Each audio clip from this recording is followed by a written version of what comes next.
یقین کر لیجئے کہ یہ اللہ کا کلام سب سے عظیم تر ہے۔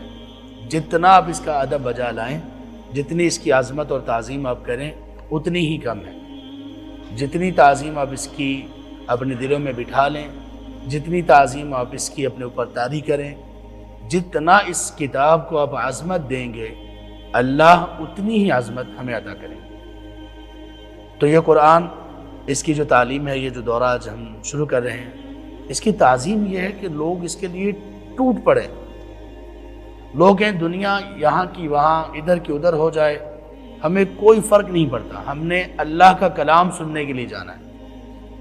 دیکھیں یہ توفیق کی نصیب کی بات ہے۔ کتنے لوگ ایسے ہیں جو گلوکاروں کو سننے کے لیے، سنگرز کو سننے کے لیے، یا ایسے دوسرے لوگ جن کا کام معاشرے میں لوگوں کو بے راہ روی کا شکار کرنے کے سوا کوئی تعمیری کام نہیں ہے، کوئی ڈیولپنگ ان کی ایکٹیویٹیز نہیں ہے کہ کسی سنگر نے کسی قوم کی تعمیر کر دی ہو اپنے گانوں کے ذریعے سے، کسی ایکٹر نے کسی قوم کو بنا دیا ہو، ایسا کچھ نہیں ہے، بلکہ نقصان ہی نقصان۔ تو ایسے لوگوں کے لیے کتنے لوگ اکٹھے ہو جاتے ہیں۔